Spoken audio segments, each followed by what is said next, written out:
Scott?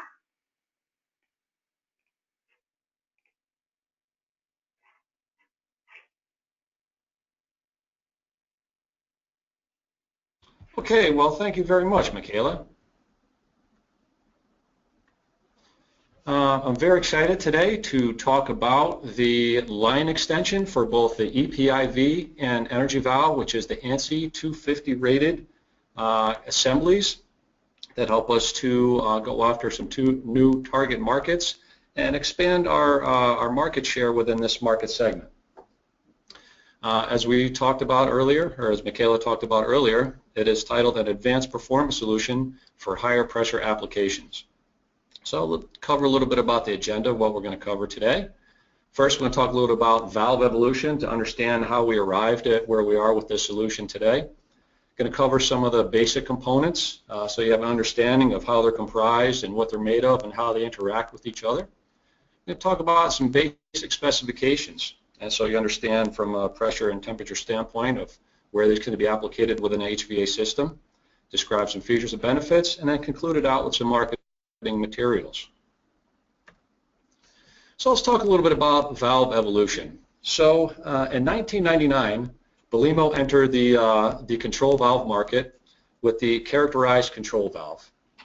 Now, primarily before that, Belimo was known as an air actuation company, but through a lot of the advances that made a technology with air actuators, they saw a very good relationship to where they could apply as to control valves. Since 1999, we have sold more than 5 million characterized control valves with a very, very low return rate for quality. So it's something we've had very good success with, and it's a very stable product line for us. Around 2003, we introduced the PICCV, which is a pressure-independent solution, which is a mechanical pressure-independent solution. And we followed up another introduction to that mechanical pressure-independent solution last year with the PIQCV. But what we're talking about here today is electronic pressure independence. So achieving pressure independence not by a mechanical pressure regulating system, but by using a flow sensor and control algorithm based within the actuator. So what we'll talk about here today is both the ePIV and energy valve, so you see a little bit of the legacy of how these were derived. So if you look in the center of your screen here, you see the ePIV. On the bottom portion of the screen, you see the ANSI 125 version, which we currently have in the marketplace, and our newly launched ANSI 250 version of the ePIV. To the right of that, we have the energy valve, and on the bottom, once again, we have the ANSI 125 version, and up on top, we have the ANSI 250 version. So with a pressure-dependent valve, typically the DDC signal responds to a specific valve position. Then when you start moving towards pressure-independent valves, that control signal now directly correlates to a specific GPM. So we've taken that even one step further with the energy valve, where now we have some further advances with a control technology. And one of the things that we have is what's called power control. So not only does it respond to pressure independence by maintaining pressure independence flows of either increase or decrease within a system, flow across the ball is going to remain constant at its set GPM. But with power control, we have the ability to correlate that DDC signal directly to a BTU output. Now, for some specific applications, if they want to control to a specific BTU, they can set their DDC signal and it will correlate directly to that BTU output and modulate to maintain that BTU. It also has what's called Delta T Manager, which provides a delta T limiting function, and we're going to talk a little bit more about that later, but basically what that does is what's known very well in the industry as low delta T syndrome.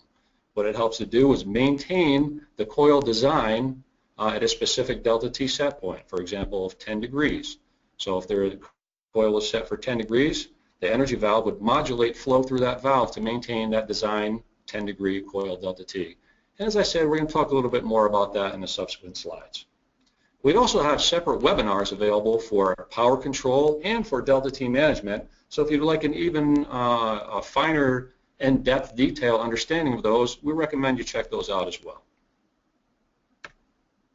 So let's talk about the components of the ePIV. At the core of any assembly is a control valve.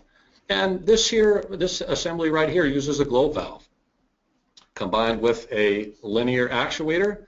And what this really shows too is the ability for Belimo and innovative design to utilize different control strategies and different technologies across different platforms. So we not only have this technology, ePIV technology integrated across ball valves, but also have it integrated across glow valves as well, showing once again the ability to really adapt their technology to different products. A real credit to our engineering team, and it's been very well received within the marketplace so far. We have the flow meter and the flow housing. The flow meter itself is an electromagnetic flow sensor, a very high quality flow sensor that we've been using in these assemblies since 2009 when we essentially initially launched the ANSI 125 versions, and is coupled together with the flow housing, and those there together require a 5 times the DN size inlet run to remove turbulence, which is very typical with flow meter installations to create kind of a laminar flow so we have stable flow measurement across the assembly. So that covers the components of the ePIV. Now let's talk about the energy valve components. Once again, they're very similar. We have a control valve, once again at the heart of the assembly. Now we also have an actuator, but this actuator here has additional technology built into it. The energy valve is clearly the technological leader in the valve portfolio for Belimo, and in my opinion, leading the marketplace as well from a technology perspective. This actuator itself has a lot built into it. It has, first of all, it has an integrated web server. That integrated web server allows you to connect to a valve over TCP/IP connection for remote setup and remote monitoring. There are valves located in our Hinwil, Switzerland home office that I can connect to from my office here in Danbury. So it allows me to look and see what's going on with the valve real time, and look at flow. I can look at delta T and many other parameters, again, real time. The actuator itself also has what's called BACnet interoperability. So it has BACnet MSTP and BACnet IP integrated right into the actuator. Now, one of the other things that's integrated in this actuator, which makes it very powerful, is a data logger. This data logger has the capability of storing 13 months worth of data for trending and analysis. Many of the data points that I just talked about, of flow, delta T, valve position, heating energy, cooling energy, all of those are stored within the actuator for 13 months and can be exported through some tools that I'm going to talk about in a little bit later slides. So a very powerful actuator, not what we call as a shared logic, or a very smart actuator that we have integrated into this assembly. The flow meter is now a BTU meter because we add 2 temperature sensors on this assembly. And that's how we understand the delta T and how we conduct our delta T management. By having these 2 temperature sensors, and one temperature sensor typically goes on the supply side of the coil, and this valve is typically installed on the return side of the coil. By having the difference between the supply and return water temperature across the coil, we can understand the delta T. And now that we have flow, we have delta T. By using the formula flow times 500 times delta T, we can extrapolate to BTU. So now we not only have a flow meter, but we have a BTU meter as well. So that provides us a very, very robust solution, and a very and all assembled in a compact or somewhat compact package compared to if all these components were being installed separately, independently on their own. Let's talk a little bit about the product offering. The product offering itself, I'm going to start up top with the ePIV.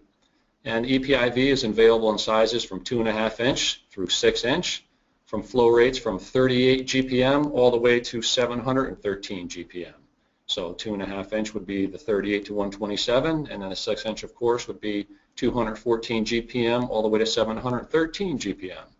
And the way these valves are configured is they are shipped from our factory, configured at what's called VNOM, so the highest capacity flow rate of the valve. And then the valve can be set all the way down to 30% of VNOM, or the highest capacity flow rate of the valve. So in the case of the 2.5 inch, it can be set all the way down to 38 GPM. Now what we provide with each unit that ships is what's called a ZTHUS, which is a handheld field programmable device. And what that allows you to do is to set the flow in the field for each unit. So it provides a very flexible way. It simply connects to the top of the actuator with a connector, a simple quarter turn click, and you can set not only the flow, but there's some other parameters like the control signal, just to name a few. It allows for the customer to set the flow to whatever flow setting they want in the field. It's available in both non-spring and electronic fail-safe actuation. So that would cover the ePIV offering. The energy valve down below is very similar. So it's 38 to 127 for the 2.5 inch, and then 214 to 713 for the 6 inch. And you can see the corresponding flows there. All of these flows are available in our product flyer and, of course, our PGPL. Again, once available in non-spring return and electronic fail-safe. But with the energy valve, we have a little bit of increased flexibility for setting the flow due to the high technological ability of this actuator. Once again, what we can do is we can preset the flow at the factory for the energy valve. So in the case for the 2.5 inch, if they wanted it set all the way down to 38 GPM for some specific reason, that can be done here at the factory. So when it leaves the factory, it's already set when it arrives on the job site. So it just shows a little bit, once again, the flexibility and the technological advantage of the product lines. So that would cover both the ePIV and the energy valve in ANSI 250 version product offerings. I'd like to cover some of the specifications with you now. I'm contrasting these with the ANSI 125 because some of you may be familiar already with our ANSI 125 version ePIV and energy valve, so I'd like to make that correlation to make the transition a little easier for you. As far as the body pressure rating, it is fully compliant with ANSI 250 specifications as opposed to the 125 version of the ANSI 125 versions. The media temperature, they are both identical for 125 and 250. That would be from 14 degrees Fahrenheit to 250 degrees Fahrenheit, or minus 10 degrees C to plus 120 degrees C. Service, they're both capable of water and up to 60% glycol, pretty constant within our valve range. The differential pressure range, there's a little bit of variation there. Requires a little bit higher differential pressure with the ANSI 250, so it's 7.5 to 50 psi differential, as opposed to 5 to 50 psi differential with the ANSI 125 versions. They can also operate at a lower differential pressure. Some of the things that makes a pressure-independent, electronic pressure-independent solution unique in the marketplace by giving that flexibility to operate at lower differential pressures. The valve technology itself, as we talked about before, through innovation, we've been able to provide this technology in different valve platforms. This one, ANSI 250, now uses a G6CS-50 250 globe valve, so as opposed to the ball valve style, the LGCCV and the ANSI 125 version. The body materials for the 125 is a GG25 as opposed to the cast iron ASTM A126 Class B of the ANSI 250. Close-off pressures on the ANSI 250 vary by size and actuator configuration, anywhere from 135 to 310, and close-off are 100 on the ANSI 125 versions. The warranty is standard across the line for both of these assemblies. And our Belimo 5-year warranty is once again a true testament to the reliability of our products, being able to offer such a robust warranty for an application or for products that are going to be in very demanding applications. Talk to you a little bit now about some of the features and benefits.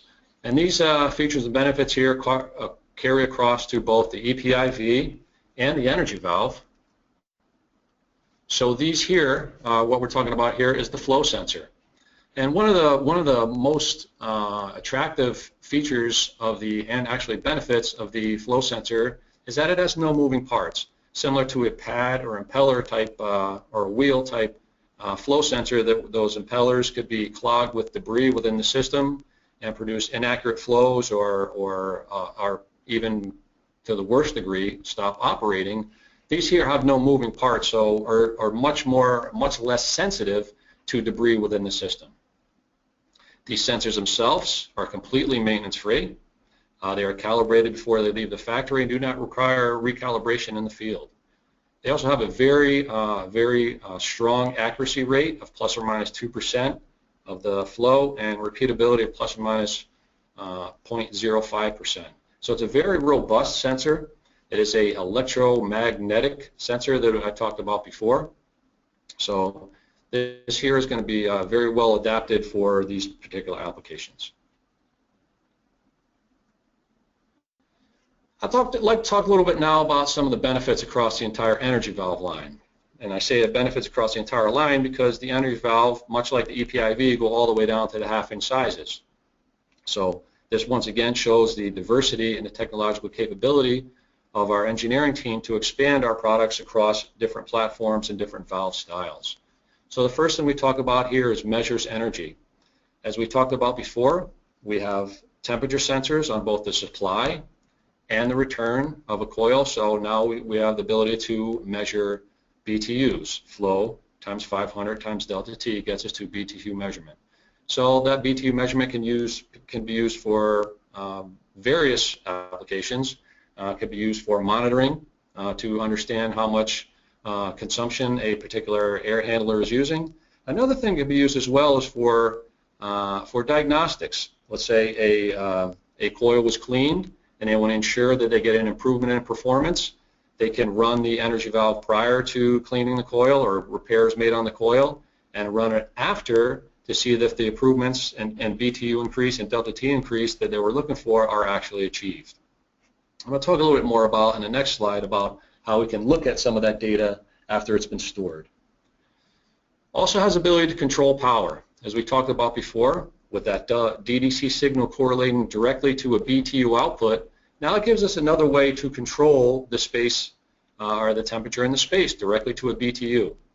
So for some critical application environments where the BTU output is absolutely critical to the space, there's now a way to directly correlate that within the space, something that no other product in the marketplace can currently do.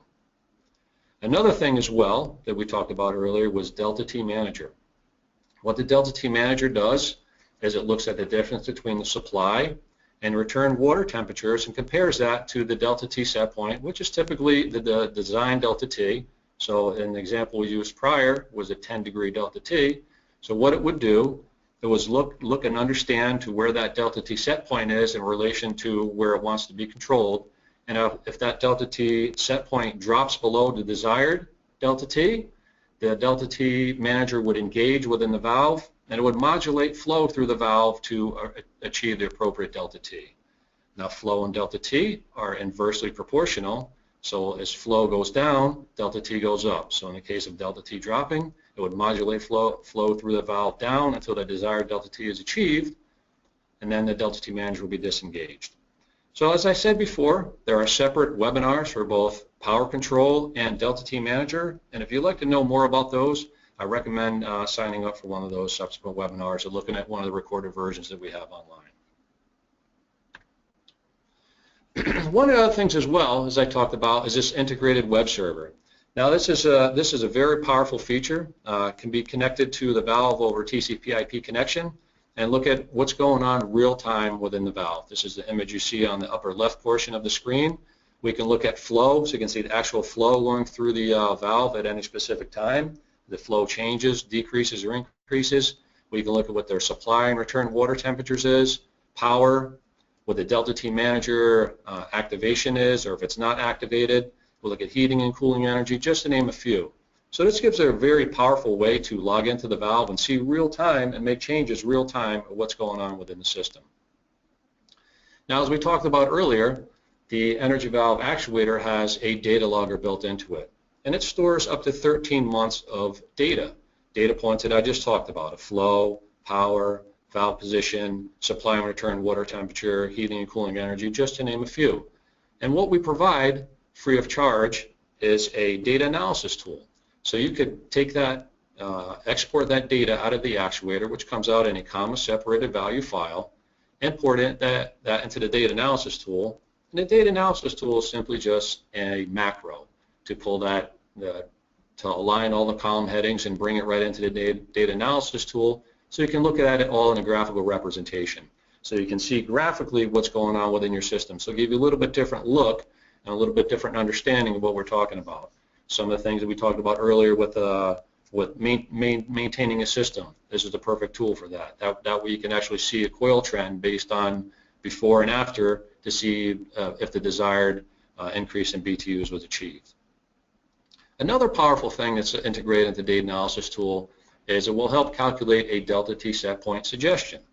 Now when a new coil is installed that has a design delta T, but 20, 30 years later or after a period of time that coil becomes, the heat transfer degrades for various reasons.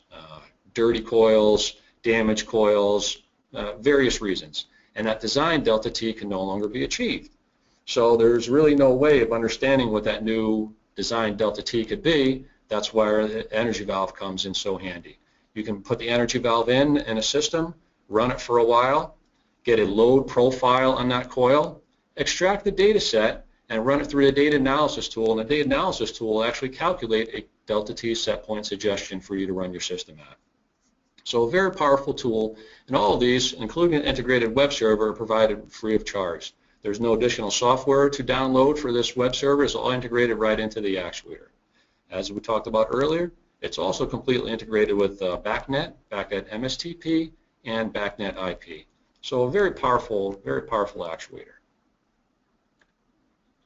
Let's talk a little about some of the target markets that we could achieve here. These are very similar to existing chiller and coil applications, so basically large air handling units. District and heating and cooling applications are an ideal target for these. Cities with high rises over 5 stories where larger pressures are being required. Some of those systems are split, but some of the lower floors or even higher floors do require higher pressures and require the ANSI 250 pressures to meet those specifications. And of course, large universities and campuses with district heating or cooling would be an ideal target for those as well. So some of the similar markets for those of you that are familiar with where the current ANSI 125 versions are, but these here are just allowing to expand the applications for the higher pressure applications. Talk about some of the marketing support that's available for both the ePIV and the energy valve. Of course, we have the submittals that are all online on our Belimo website. These can be found for both the ANSI 125 and ANSI 250 ePIV and both energy valve. Those are available via download currently today as we speak.